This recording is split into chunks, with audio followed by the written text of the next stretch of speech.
¿Qué tal a todos? Bienvenidos de vuelta a la continuación de estas jornadas de exploración de la conciencia. Por favor, tomen todos sus lugares. Estamos por empezar nuestra siguiente ponencia. Será de hecho una serie, una mesa de ponencias llamada Experiencias Extraordinarias, Teoría Sintérgica y Estudios de la Conciencia. Esta será llevada a cabo por el Centro de Investigación de la Sintergia y la Conciencia.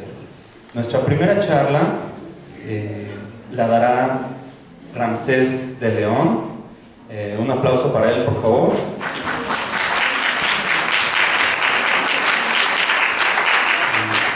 El nombre de la charla es Parapsicología y Estudios sobre la Expansión de la Conciencia. Ramsés de León es investigador en jefe de la Unidad Parapsicológica de Investigación, Difusión y Enseñanza, miembro fundador del Centro de Investigación de la Sintergia y la Conciencia, Office Manager y Enlace Internacional para México de la Parapsychological Association, miembro de la Society for Scientific Exploration. Ha presentado investigaciones sobre presentimiento, aportes y psicoquinesia en foros tanto nacionales como internacionales, y ha escrito publicaciones sobre transliminalidad y presentimiento en revistas científicas de Estados Unidos y Argentina. Un aplauso nuevamente, por favor.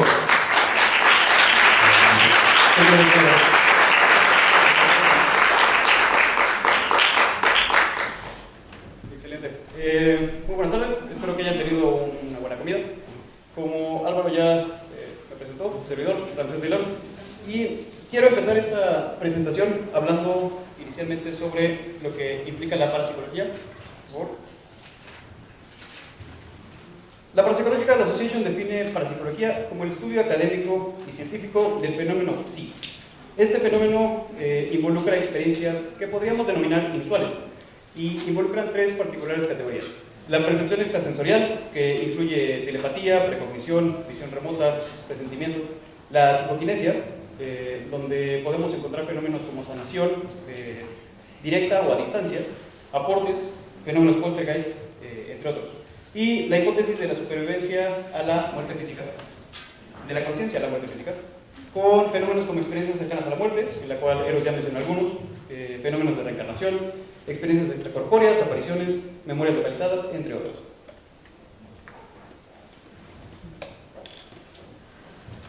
Sobre el fenómeno psi, un aspecto extremadamente curioso que nos dice Dean Radin en su libro The Conscious Universe es que estas experiencias parecen trascender la habitualidad del espacio y el tiempo.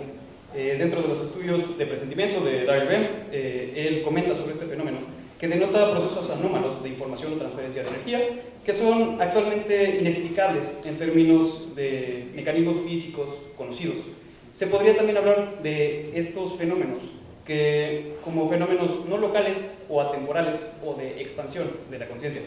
Quiero hablarles el día de hoy de tres en particular, lo que es el presentimiento o actividad fisiológica anticipatoria, las investigaciones de Merkel, psicoquinesia, y sobre el Global Consciousness Project.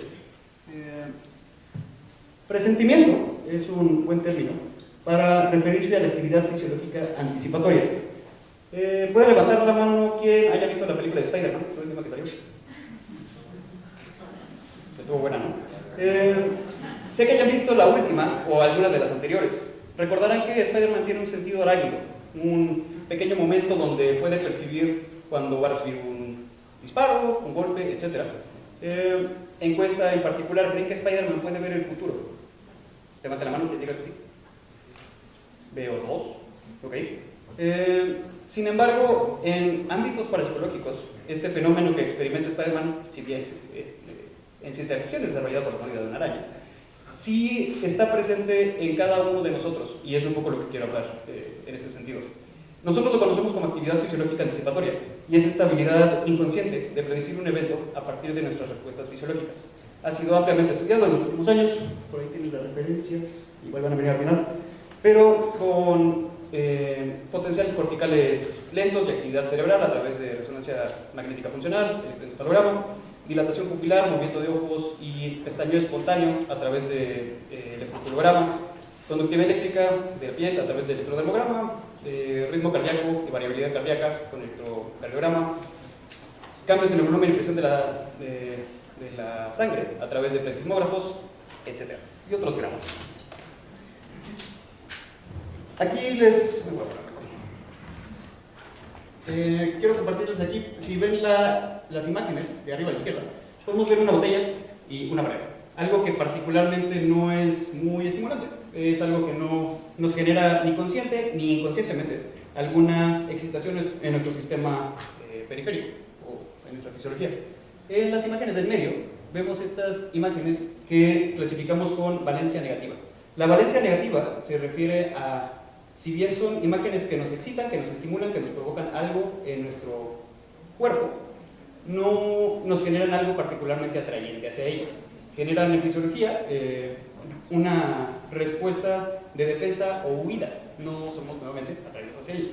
Como en este caso una araña. ¿Alguien de aquí le tiene miedo a las arañas? Levanta la mano. Hay algunos. Y imágenes que podríamos considerar un poco más grotescas, digamos. Sin embargo, en la parte de arriba a la derecha podemos encontrar imágenes de valencia positiva. Nuevamente, estas son imágenes que consciente e inconscientemente excitan nuestro cuerpo y que generan una respuesta de orientación hacia ese tipo de estímulo, como un perrito en una copa, o imágenes eróticas, que principalmente funcionan mucho en los hombres, en las mujeres no generan tanta excitación. Siguiente, por favor. Perfecto. El periodo del que les quiero hablar es este pedacito de aquí. Esta es una gráfica donde podemos ver que el estímulo se presenta durante 3 segundos ante una persona. Y esta es una gráfica de un tipo de este tipo de experimentos con conductividad eléctrica. Bueno, con conductividad eléctrica.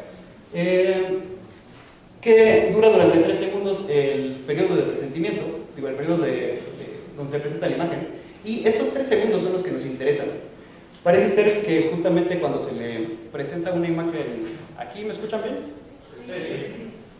Cuando se le presenta una imagen de índole excitatoria, valencia positiva o negativa, a las personas, en los 3 segundos previos a la presentación del estímulo, hay una diferencia particularmente y estadísticamente significativa entre la línea base, que pueden ver aquí que es negra, bueno, aquí está más grande, y estas dos, que son correspondientes con los estímulos como las imágenes de arriba.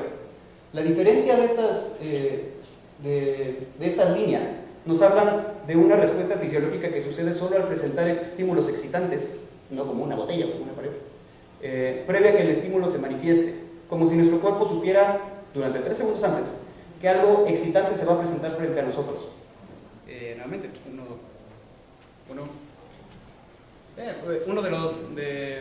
un buen ejemplo de esto, nuevamente, es este de... Más o menos. Como mencioné, justamente es muy relacional con el sentido arácnido Spider-Man en ese sentido, ¿no? ¿Qué posibles aplicaciones hay para esto? Si pudiéramos instalar este tipo de sensores en los coches, podríamos detectar en qué momento hay una diferencia en la línea base de nosotros y mandarle energía a los frenos cuando hay una desviación estadísticamente significativa para que nuevamente haya una mayor seguridad, porque podríamos estar a punto de chocar. Aplicaciones militares como aplicaciones militares como nuevamente sensores de ritmo cardíaco, que nuevamente después de su línea base podamos detectar las desviaciones significativas al respecto de esto. Podría ayudar a evitar emboscadas, disparos, minas, etc. Siguiente, por favor. Sobre el presentimiento, el punto que quiero compartirles es que es un fenómeno que hemos estado estudiando durante casi 30 años, bastante replicable y que puede tener aplicaciones muy útiles. Sin embargo, nos habla de la expansión atemporal de la conciencia. Nuestra conciencia puede percibir eventos del futuro y también influir en algunos del presente. Quiero hablarles sobre la investigación con estos dispositivos sobre micropsicognesia. ¿Cómo explico? ¿Bien? Ok, me sigo. Quiero hablarles sobre la investigación sobre micropsicognesia ocupando generadores de números aleatorios. Este tipo de dispositivos son maquinitas que empezaron a través de dispositivos mecánicos, luego ocupando decaimiento radiactivo para generar estas distribuciones aleatorias de secuencias. Básicamente, piénsenlo como dispositivos que lanzan monedas, unos y ceros. Puede caer caros. Si lanzamos una moneda 100 veces, estadísticamente podemos esperar que caigan 50 veces cara y 50 veces cruz. Lo que nos permite este tipo de dispositivos, ya no ocupando sistemas mecánicos o de otro tipo de índole como el software, que podríamos atribuirle la deducción del algoritmo, etc., nos permiten hablar o nos permiten medir la influencia psíquica que tenemos sobre este tipo de dispositivos. Últimamente los que ocupamos, como el Celeron o el TrueNG3, ocupan este tipo de mecanismos cuánticos, que no se ve en el videito. Ahí se le puede poner play y está bien, si no... perfecto. Ese video lo que nos habla es del tunelaje cuántico, que ocupan estos dos tipos de dispositivos. El tunelaje cuántico es un fenómeno físico, no parapsicológico, que nos habla de cómo una partícula puede comportarse como onda, como partícula. Al momento de rebotar contra una pared, si ven, podemos ver en verde la línea de probabilidades que está teniendo de que se mantenga del lado izquierdo o se pase del lado derecho. Sin embargo, si nosotros aventamos pelotas a una pared, no vamos a esperar a que ninguna de las pelotas atraviese la pared. Esto es diferente en la física cuántica. Algunas veces las pelotas van a poder atravesar la pared y otras veces no. Pero esto nos ayuda a medir muy puntualmente que no haya una interacción de ambiente, etc.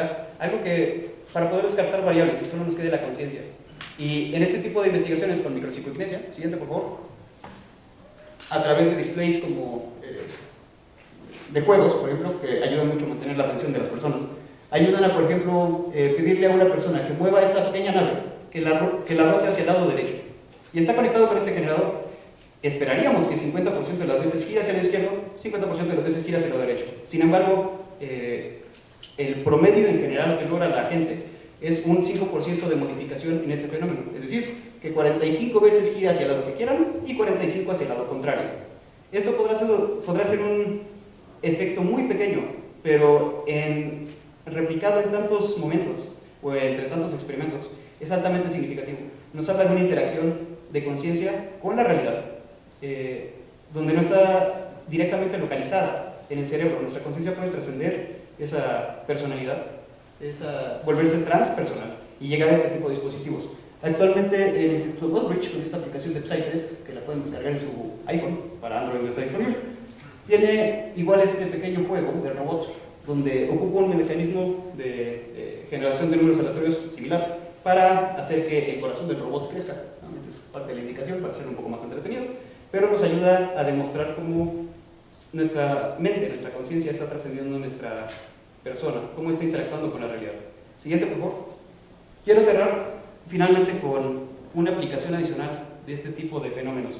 A través de este proyecto, el Global Consciousness Project, o Proyecto de Conciencia Global, donde en cada uno de estos elementos negros, todo el mundo, son este tipo de maquinitas, estas lanzadores de monedas, y están instaladas desde hace 30 años, si no me equivoco. Empezado por Roger Nelson en la Universidad de Princeton, y lo que está leyendo por la propuesta es que si promediamos todos estos generadores de números aleatorios al mismo tiempo, podemos obtener datos sobre el inconsciente colectivo de manera global, o la noósfera, en algunos otros términos. Algunos puntos interesantes sobre este experimento en particular fue en el ataque de las Torres Gemelas, donde pueden ver en negro la probabilidad esperada de que se mantenga 50 veces cara, 50 veces cruz, manteniendo la alegoría, y la línea roja es la probabilidad, cómo fue sucediendo. Y durante el día del 27 de septiembre, la desviación se ve extremadamente amplia, desafía la estadística en ese sentido. Es algo que no Nuevamente, que científicamente es estadísticamente significativo. No es algo que esperaríamos en la probabilidad de la distribución normal. Última lámina, por favor. Y quería comentarles sobre este punto porque es algo que seguimos observando una y otra vez en diferentes fenómenos cuando murió el Papa, cuando se murió la princesa Diana. Durante los últimos 4 días, o durante los primeros 4 días de la invasión de Rusia a Ucrania, este es el comportamiento de ese proyecto, de todos estos generadores, las redes de monedas, conectados en diferentes puntos del mundo, que nos hablan cómo parece ser que el inconsciente de las personas, en promedio, está modificando la aleatoriedad de este tipo de sensores.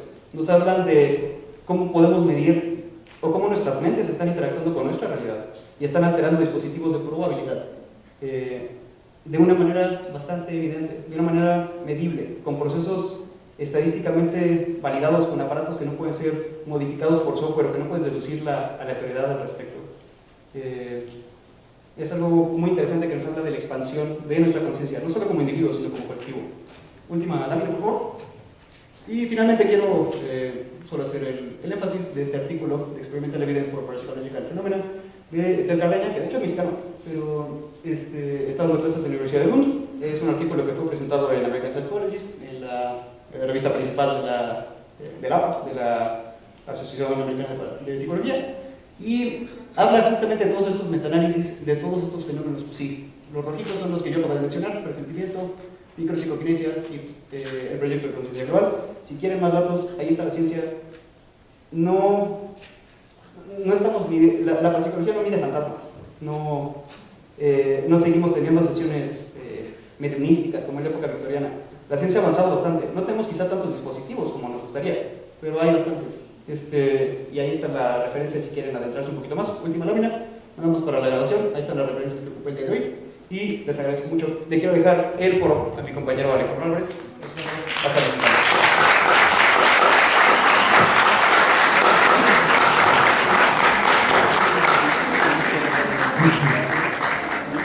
Bueno, pues fascinante presentación de Ramsés.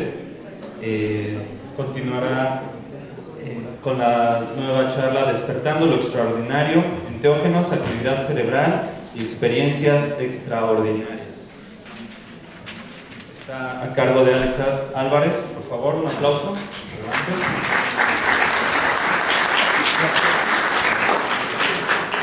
Alex Álvarez es biólogo egresado de la Facultad de Ciencias de la UNAM, con especialización en Historia y Filosofía de la Ciencia.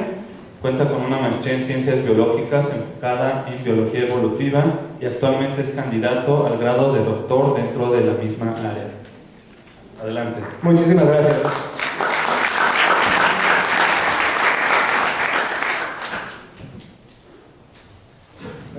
Quiero comenzar esta plática. Si dejas tantito, por favor. No, la anterior. Como ven, el título de la charla es Despertando lo Extraordinario, Enteógenos, Actividad Cerebral y Experiencias Extraordinarias.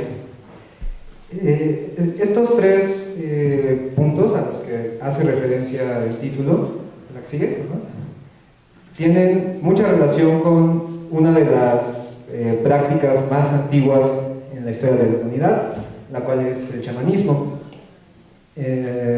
A lo largo y ancho del planeta, los chamanes de distintas sociedades suelen consumir sustancias enteógenas, que son todas aquellas sustancias que modifican nuestra percepción sin que haya pérdida de conciencia, y se conocen también como alucinógenas o psicodélicas.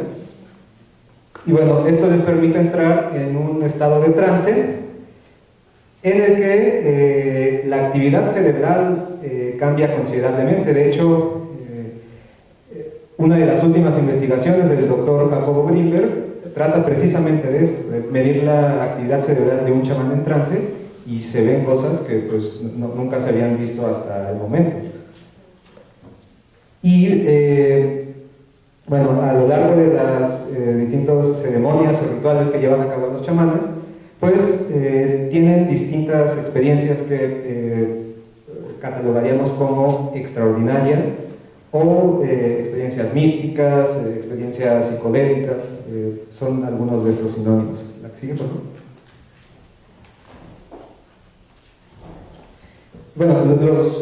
Esta práctica se conoce desde hace miles de años. Evidentemente, pues los chamanes no tenían laboratorios donde pudieran extraer componentes activos y fabricar sustancias como ocurre en la actualidad. Ellos pues tienen un gran acervo, una gran sabiduría, y sabían cuáles plantas y cuáles hongos proporcionaban este tipo de sustancias y les permitían entrar en este estado de éxtasis, que también se conoce como estado de trance chamánico o estado de conciencia chamánica, que de hecho no tiene mucho que ver con la definición típica de éxtasis, más bien hace referencia a un estado en el que se presentan experiencias extracorporales. Y bueno, no cabe aclarar que no todas las sociedades chamánicas recurren a este tipo de sustancias. De hecho, en algunas es hasta mal visto. Ellos prefieren entrar a este estado de manera natural, por medio de bailes, por medio de tambores, entre otros métodos. Y bueno, como les mencionaba, el uso de sustancias enteógenas está muy extendido en distintas sociedades a lo largo del planeta. Por ejemplo, tenemos la tribu de los Jibaro en la Amazonia, que ingieren una bebida a base de narcóticos durante la ceremonia de iniciación chamánica. En Siberia están los Ostia, que consumen hongos alucinógenos. Y bueno, esto con la finalidad de poder recuperar el alma del paciente con el que están tratando en ese momento. Del otro lado del mundo, en California, los Yakut consumen una bebida a base de estratomio, que es una planta con una gran concentración de alcaloides, y que, bueno, esto lo hacen para obtener su espíritu animal. Y finalmente, también en la Amazonia están los Conibo, que utilizan la ayahuasca en distintas ceremonias. Estos son solo algunos ejemplos, hay muchos más, pero pues simplemente para ejemplificar este punto. Cuando los chamanes llevan a cabo alguna de estas ceremonias, pues es bastante común que ocurran o que ellos tengan experiencias o manifiesten digamos, habilidades sobrehumanas o extraordinarias que comúnmente catalogamos como habilidades psíquicas. ¿La que sigue, por favor? Sin embargo, pues hay un problema con este término, ya que pues bueno, digamos que no es muy bien visto en distintas esferas académicas. Por eso a mí me gusta un término diferente, pero que hace referencia a lo mismo, el cual es habilidades supernormales. La importancia de esto es que le quita automáticamente esa connotación a digamos, paranormal o sobrenatural a este tipo de habilidades, y digamos, le otorga una naturaleza humana. De hecho, el mismo término supernormal quiere decir que está por encima de lo normal o que excede a lo normal o a lo promedio. Este fue acuñado por Frederick Myers a finales del siglo XIX, uno de los fundadores de la Sociedad Británica para la Investigación Psíquica, y Myers creía que estos fenómenos pues, eran considerados anómalos o increíbles, pero que conforme fuéramos mejorando el entendimiento de nosotros mismos, pues íbamos a tener una mejor comprensión de estos y ya empezarían a ser vistos como algo normal. Y bueno, en Occidente la investigación con este tipo de sustancias es relativamente reciente, alrededor de los años 50.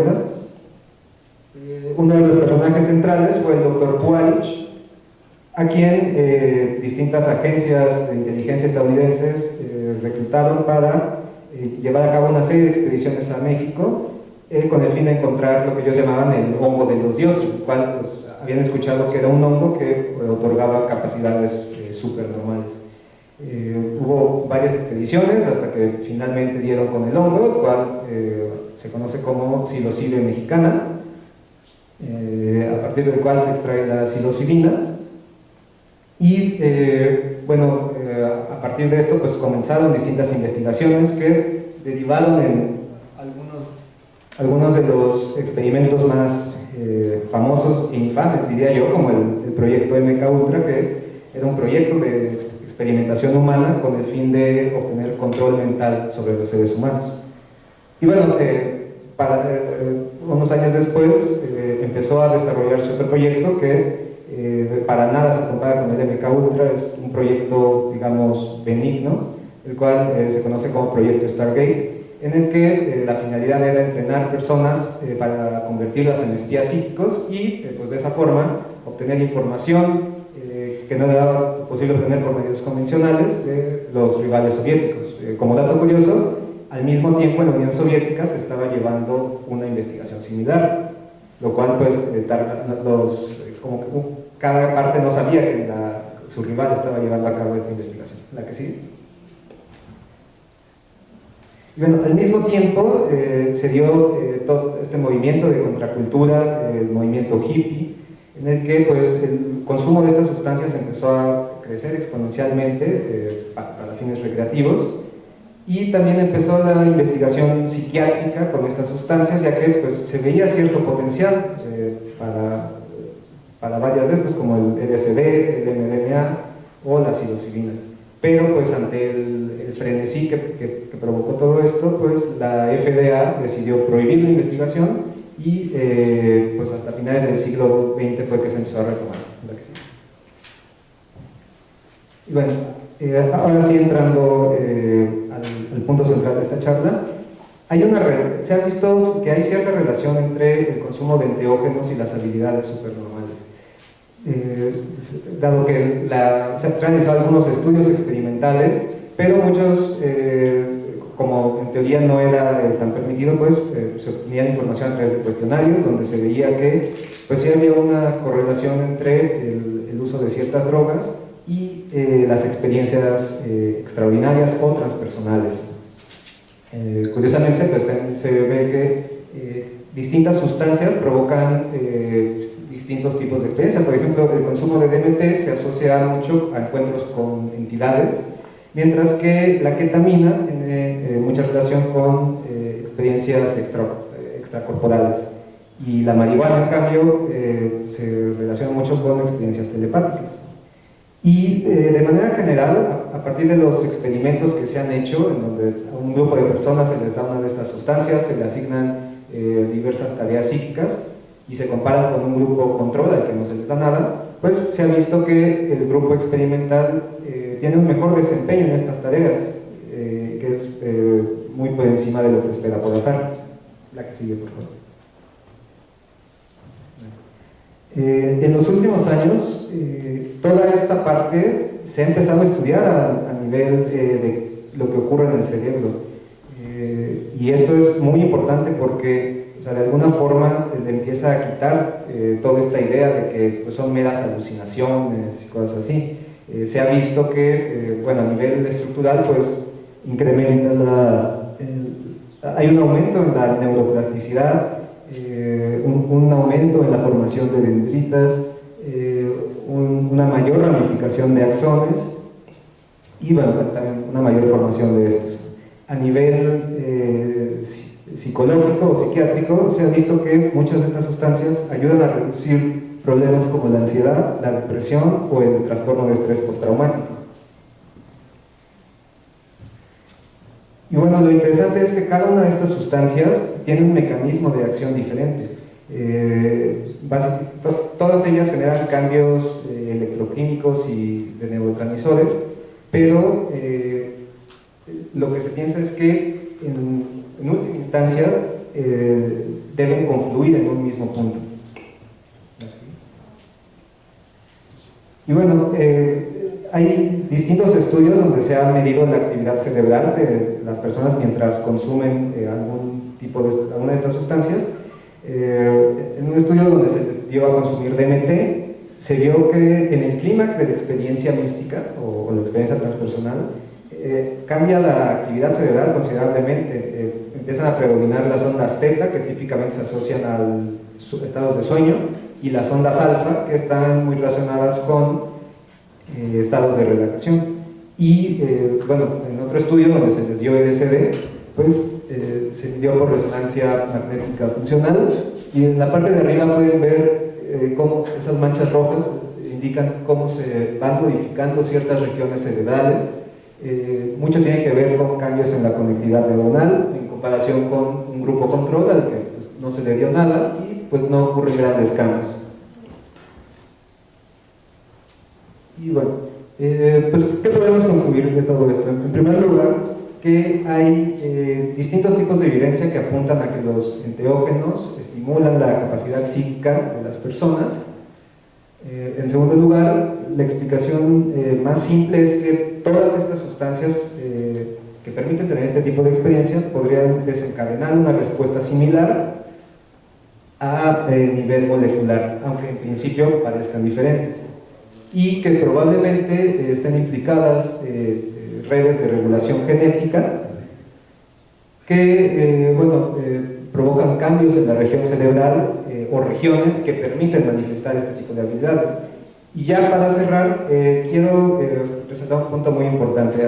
Esto puede interpretarse como que, bueno, sí, estas sustancias modifican nuestro cerebro y nos producen ciertas alucinaciones y, bueno, todas estas experiencias, ¿no? Esa es como que la interpretación, digamos, tradicional, convencional. Pero hay otra que es igual de probable y que no es posible de distinguir. ¿Qué tal que realmente lo que hacen estas sustancias es, de acuerdo con esta hipótesis que mencionaba Eros en su plática, la hipótesis del filtro, lo que hacen es inhibir estas regiones cerebrales que nos impiden captar la realidad tal como es y pues nos hacen más abiertos a percibir aspectos de la realidad que no percibiríamos pues en un estado, digamos, de vigilia normal. Muchas gracias.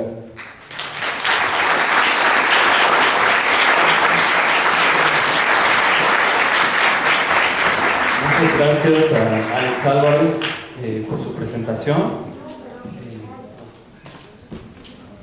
Nuestra siguiente ponencia es llamada Una aproximación a Jacobo Grinberg, la teoría sintérgica y sus posibles resonancias. Estará a cargo de Tere García de León. Un aplauso para ella, por favor.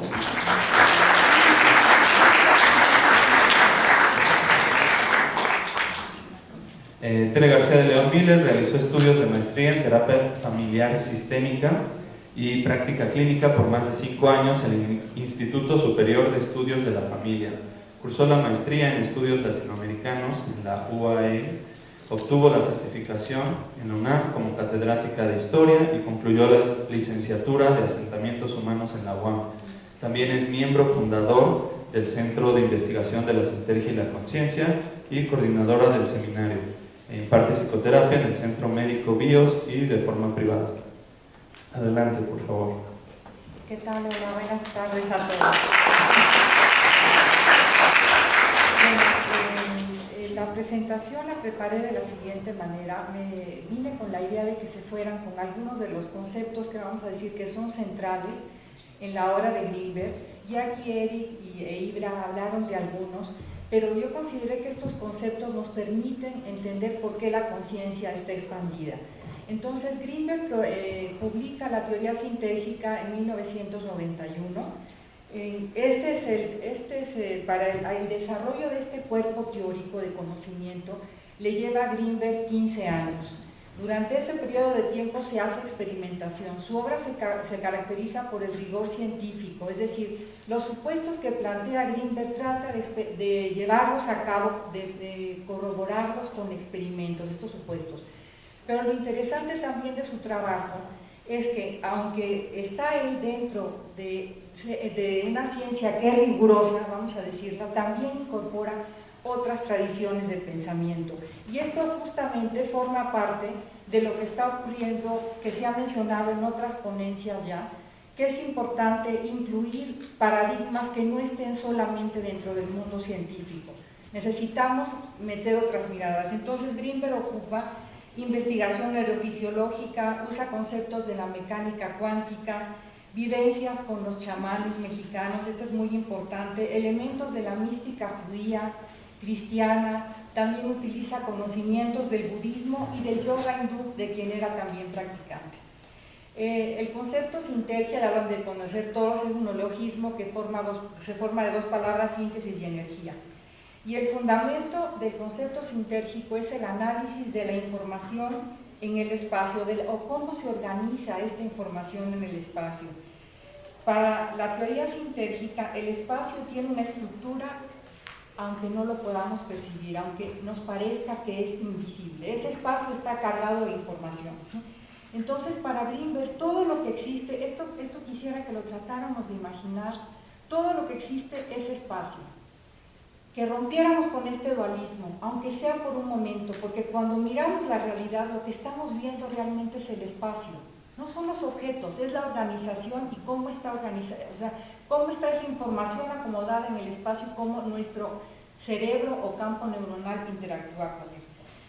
Él consideraba que si hay una profunda comprensión del espacio, vamos a entender la experiencia, la materia y el tiempo también. La siguiente, por favor. Bueno, una pregunta de investigación que está presente en la obra de Greenberg y la vamos a encontrar a lo largo de una buena parte de sus libros: ¿cómo se realiza la transformación de la actividad cerebral en experiencia sensible? ¿Cómo se crea la experiencia consciente? Greenberg considera que la experiencia humana, lo que serían los colores, las formas, las texturas, los olores, surgen como resultado de la distorsión hipercompleja que efectúa el cerebro sobre el entramado del espacio. Esto nos haría pensar en lo siguiente: si el cerebro interactúa con el espacio, en este caso el campo neuronal con el espacio, o con la latiz que le llama él, ahorita voy a hablar de ese concepto, la experiencia no es una experiencia interna ni externa, la experiencia se ubica en el espacio. Esta es una cuestión paradigmática realmente si nos ponemos a pensar. ¿Sí? Además, la teoría sintérgica, otra de las cuestiones importantes, es que explica una serie de fenómenos que a Greenberg lo llevaron a moverse también de paradigma y a buscar en otras tradiciones una explicación que la ciencia no podía dar, no tenía solución, y además que había fenómenos que no estaban siendo contemplados. ¿Sí? Por eso fue tan contradictorio su trabajo, por eso se cuestionó tanto el trabajo de Greenberg. Cuestiones como explicar las experiencias de iluminación, las experiencias de visión extraocular, las operaciones que practicaba Pachita, la visión remota de los chamanes, el manejo atmosférico que hacía Don Lucio, la telepatía, las experiencias místicas, y yo incluí incluso los estados holotrópicos de Stan Grof, que por aquí hablaron también de ellos. Podríamos ubicarlos a lo mejor en el hipercampo, esos estados, que una parte de estos estados tienen que ver, a mí me gusta llamarlos estados ampliados de conciencia, porque el término alterado finalmente nos conecta con la psicopatología. Entonces es importante también que pueden ser estos estados ampliados. Greenberg propuso que era posible el desarrollo de habilidades de la mente usando un entrenamiento adecuado, que en este caso es la meditación autoalusiva o contemplación autoalusiva, que ya se habló aquí de. Un concepto central es el campo neuronal para Greenberg. La representación del mundo exterior involucra la activación simultánea de enormes poblaciones de neuronas. Nuestro cerebro contiene alrededor de 100.000 millones de neuronas y 1.000 millones de conexiones. Entonces, Greenberg propone algo muy interesante, porque dice que como resultado de las interacciones entre todos los elementos neuronales de un cerebro vivo, se crea un campo hipercomplejo que se desarrolla en el espacio cerebral, en otra dimensión alejada de la activación elemental de neuronas, axones, sinapsis y dendritas. Este campo, a medida que se expande y desarrolla, da lugar a algo no contenido en esas propias interacciones. Es decir, habría que reflexionar si esto que propone Greenberg puede ser una propiedad emergente entre una conciencia individual de una persona y todos estos fenómenos neuronales, ¿sí? El campo neuronal interactúa con el espacio creando una distorsión de su estructura. A esto se le conoce como un patrón de interferencia, y lo que percibimos como realidad es el resultado de la interpretación de esta distorsión por parte de nuestro cerebro. Es decir, imagínense dos conjuntos interactuando. Por un lado, este campo neuronal y por el otro lado, interactuando el espacio, se crea un patrón de interferencia, y ese patrón de interferencia es la estructura de la experiencia. El campo neuronal, para que lo entendamos así, no se limita solamente al cerebro, más bien, ojo, aparece en la estructura global del espacio. Es decir, siempre está presente ese campo neuronal, no es algo que nada más cuando vayamos a enfocar la percepción va a presentarse, el campo neuronal está presente todo el tiempo y es el responsable de la unificación de toda la actividad cerebral. El campo neuronal, se piensa, o Greenberg planteó que era posible que afectara el tiempo, la fuerza gravitacional, fenómenos de materialización y desmaterialización de objetos, y así también como experiencias de levitación. La siguiente, por favor. Ahora, que sería uno de los conceptos más importantes de Greenberg, la latiz del espacio-tiempo. Cuando observamos cualquier objeto, lo que estamos en realidad viendo es la organización del espacio que contiene o envuelve a ese objeto. Eso es solo una ilusión, porque hay entretejida en su seno una red energética que contiene una gran cantidad de información por la que cruzan campos de máxima complejidad, interactuando con su estructura, y la teoría sintérgica la conoce como la latiz del espacio-tiempo. Esta es una estructura capaz de contener y transmitir información. Se puede definir como un conjunto de elementos entrelazados, formando una matriz holográfica. Ya sí tenemos que tenerla bien presente, esta característica, y es capaz de vibrar a ciertas frecuencias. Tiene una capacidad de inclusión informacional enorme que le permite contener incluso toda la información del universo en cada una de sus partes. Siguiente, por favor. Aquí hay algunos conceptos, nada más que anoté, sobre el espacio, que esto es importante porque la organización del espacio es fundamental para Greenberg. No hay espacio vacío, la organización del espacio es variable. El cerebro es el que crea la transparencia o esto invisible que vemos y la solidez de los objetos materiales. Todo el espacio se ve afectado cuando hay un cambio en cualquiera de sus puntos, porque está interconectada toda esta matriz, ¿ok? Y cuando el espacio es transparente, lo que sucede es que su organización es muy compleja. Nuestro cerebro no puede decodificarla. Es decir, nuestro cerebro no tiene la posibilidad, es como de, no es solamente leer esa información, es abrir y poderla entonces interpretar. Para que surja la experiencia, esto es importante, deben de encajar los componentes visuales del campo neuronal con los componentes de la latiz. ¿Qué quiere decir esto? Que si se sobrepasa esa cantidad de información y esos componentes son distintos, entonces percibimos el espacio como invisible. ¿Sí? ¿Sí se entiende? Entonces esto es importante, debe de haber ahí una... Y siguiente, por favor. Y bueno, esta es una propuesta muy bella de Greenberg y además muy ad hoc con todo esto que se ha hablado, el hipercampo, ya se habló aquí de este concepto, ¿no? El hipercampo reúne o interactúa todos los campos neuronales individuales, creando patrones de interferencia. Todas las personas que estamos aquí creamos patrones de interferencia. Esos patrones de interferencias se encuentran en el hipercampo. Y algo todavía más increíble, que en el último texto, perdón, en la teoría sintérgica, él plantea que existe un hipercampo extendido. Y ese equivale a los campos individuales de las personas y a los campos no humanos y del resto de los seres. ¿Sí? Esto realmente equivaldría a un campo neuronal planetario que a mí me parece que es un punto que nos hace reflexionar desde qué hay en nuestro contenido de la mente, cómo son nuestros pensamientos, con qué estamos alimentando la latiz, de qué nos alimenta también la latiz. Es decir, hay cosas que se pueden hacer a nivel de micro, o sea, en colectividades pequeñas que estamos transformando paulatinamente esto.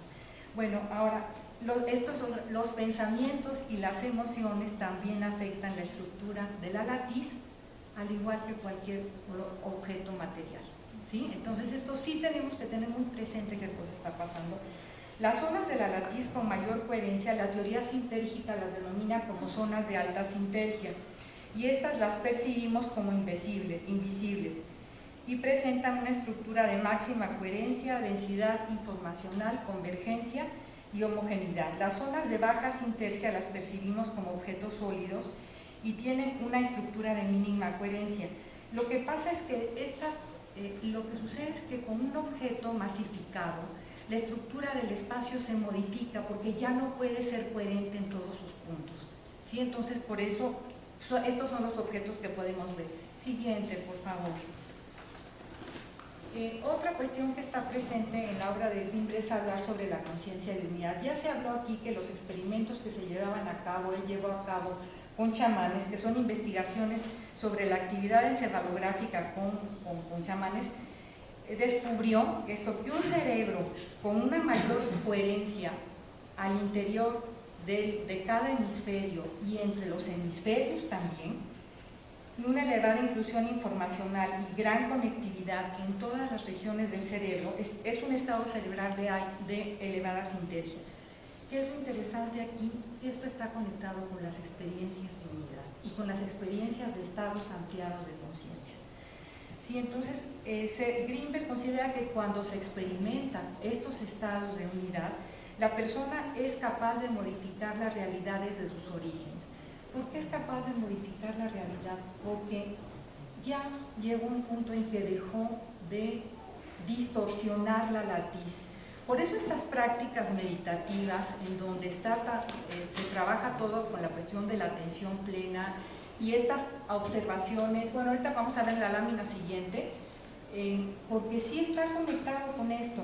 Y con los experimentos de Grimberg se explora la posibilidad de que cerebros altamente desarrollados sean capaces de percibir e interactuar con ciertos aspectos de la realidad que las personas comunes no podemos comprender. Yo invitaría esta lámina, la escribí pensando en lo siguiente. Si pensamos, nuestra capacidad perceptual finalmente es limitada, porque hay una parte de la realidad que no sabemos cómo decodificar, ¿sí? Entonces, pero si pudiéramos ver toda esta información que existe, no habría diferencia entre los objetos sólidos y la transparencia, no habría ninguna diferencia si fuéramos capaces de ver esto. Entonces, si consideramos, ojo, que el campo neuronal se expande y las experiencias perceptuales no se localizan en el espacio, también nuestra conciencia individual desbordaría los límites cerebrales y el mundo que conocemos sería todo conciencia, sí, ya, la cual se manifiesta solamente en diferentes grados de complejidad y de organización, desde una partícula elemental, las especies, hasta el universo. Bueno, Grimberg plantea que los únicos que son capaces de no distorsionar la realidad son estas personas que alcanzan la iluminación, porque han podido purificar sus procesos hasta el grado de no incorporar ni sus prejuicios, ni sus deseos, ni sus memorias. Cuando un campo neuronal logra mimetizarse con el estado básico no distorsionado de la latiz, es decir, la estructura energética pura de un espacio sin tiempo ni gravitación, entonces ocurre una experiencia de estado ampliado de conciencia o una experiencia de iluminación. Digamos que el yo se expande hasta abarcar el universo extracorpóreo y desaparece la dicotomía interno-externo, mundo-individuo. Siguiente, por favor. Ok, con la idea de llevar a cabo, o que fuera posible llevar a cabo esto de la conciencia de unidad, Grimberg crea la meditación autoalusiva. Realmente esta imagen para mí es representativa, un poco yo hago meditación, de este ejercicio de observación que vas haciendo. Grimberg lo que propone es que vas incorporando mayores niveles de observación. Cada vez se va observando y se va observando y se va observando más. Entonces, la meditación autoalusiva, la pretensión era llegar a la unidad. Está basada en la meditación vipassana.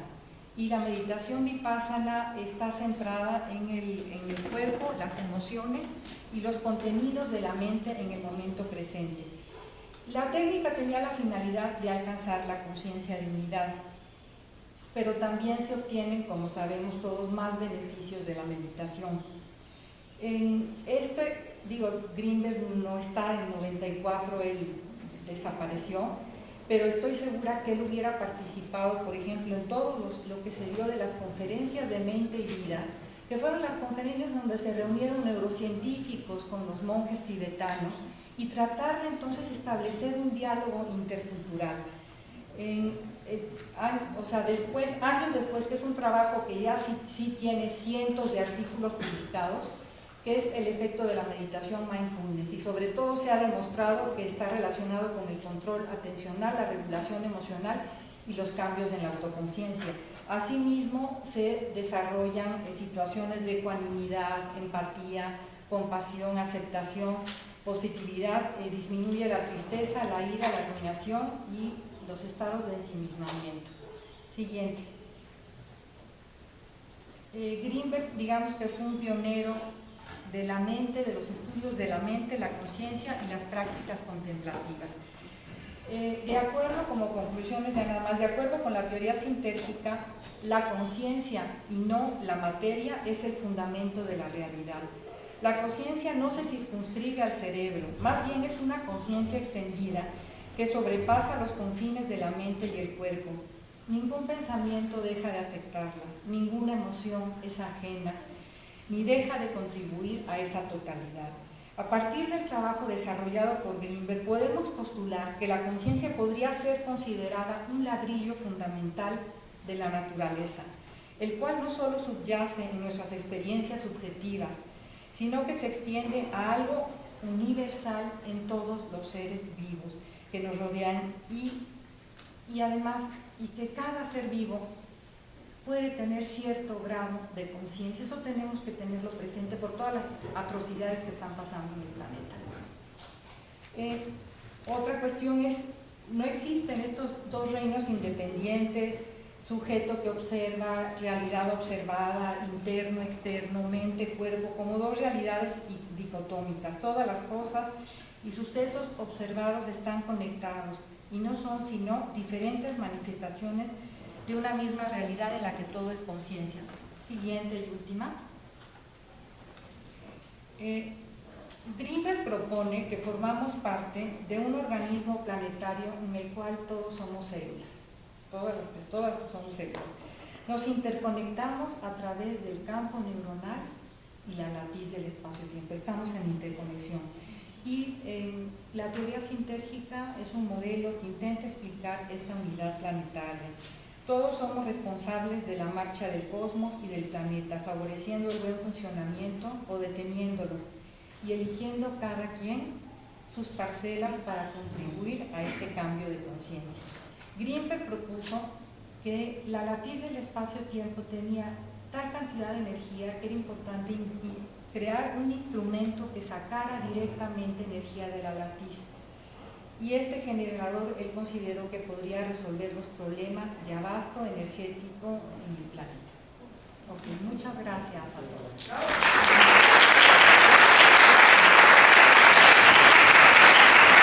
Un gran aplauso, por favor. Y bueno, ahora vamos a invitar a todos los miembros del Centro de Investigación de Sintergia y la Conciencia, por favor, a que pasen, y miembros fundadores también. Vamos a tener una breve sesión de preguntas y respuestas. Entonces, bueno, va a ser breve, preparen sus preguntas. Sí, muchas gracias, Alex, Héctor, Rodolfo. Por favor, limitaciones para todos los compañeros. En lo que llega mi compañero Rodolfo, quiero agradecer a todos por la atención que han brindado a esta serie de presentaciones y compartirles un poquito más sobre lo que está realizando el CISC.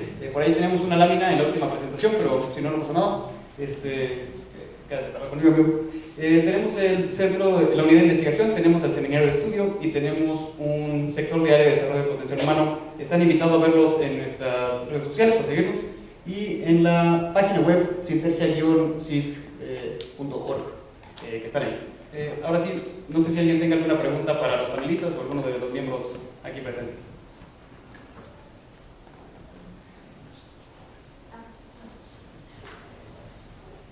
Hola, me encantó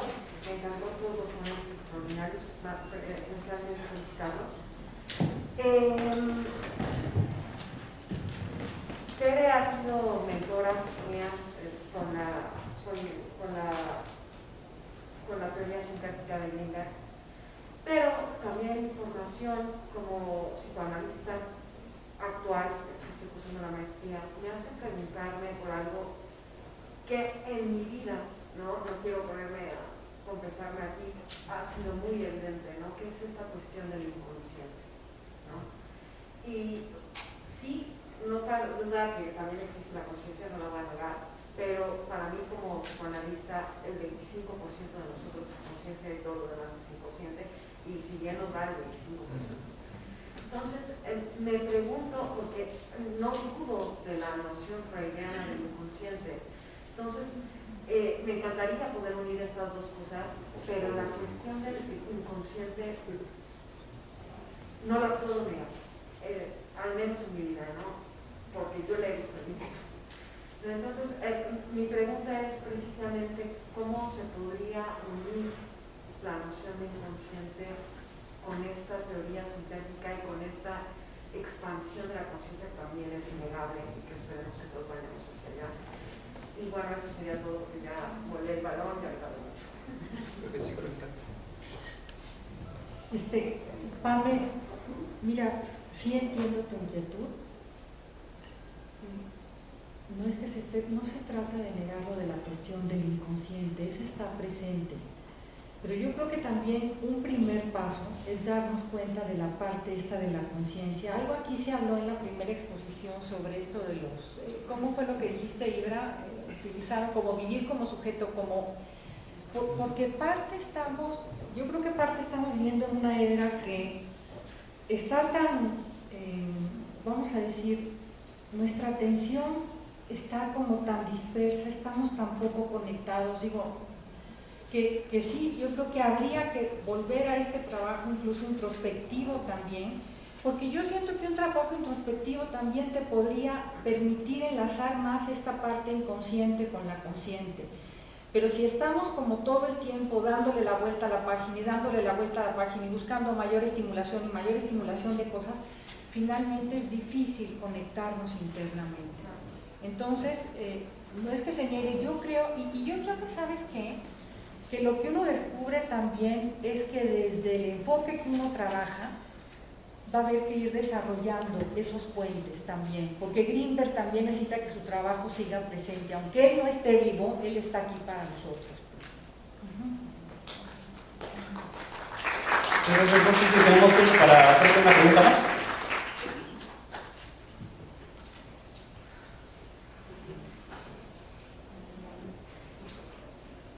Buenas noches.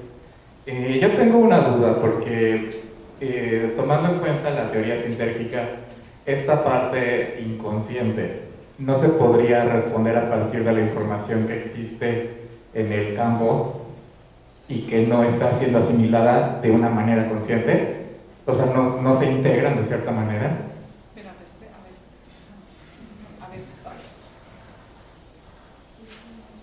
¿Puedes volver a replantear la pregunta? No, está interesante lo que está... A ver, replantear, que sí es interesante tu pregunta que estás haciendo.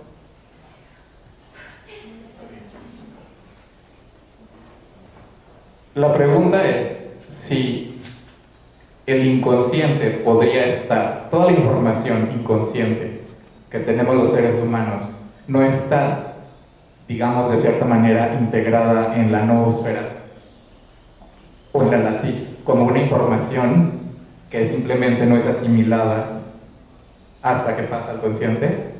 No, es que toda esa información está en la latiz.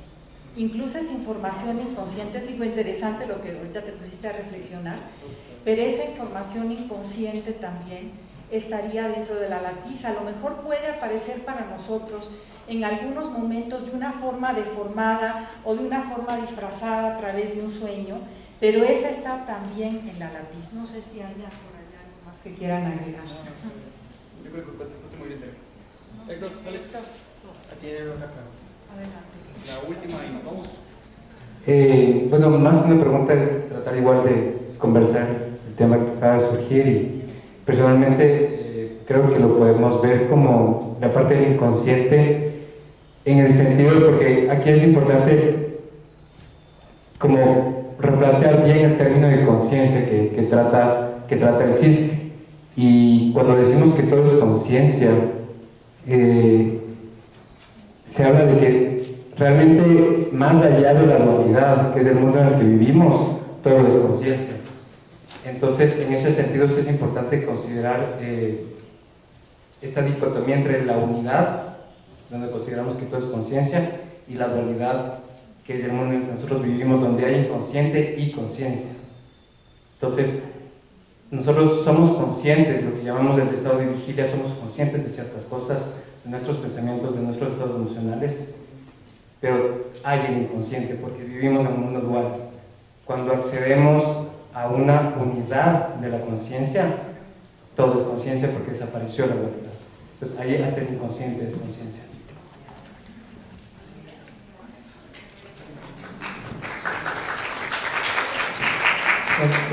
Simplemente para aclarar un poco sobre tu punto, hay varias acepciones al término conciencia. Creo que no tenemos, ¿verdad? Una diferencia. Digamos, está una primera acepción que tiene que ver con esta capacidad que tenemos los seres humanos de distinguir lo que está bien y lo que está mal, digamos, por así decirlo, nuestra guía moral, ¿no? Por otro lado, tenemos la conciencia, que se escribe típicamente con SC, que es pues la capacidad que tenemos nosotros de darnos cuenta, de la capacidad que tenemos de reconocer nuestra realidad circundante. Esto es lo que digamos, es más fácil distinguirlo en inglés porque ahí sí hay un término específico para cada uno. A este último al que estoy haciendo referencia es lo que típicamente se conoce como awareness.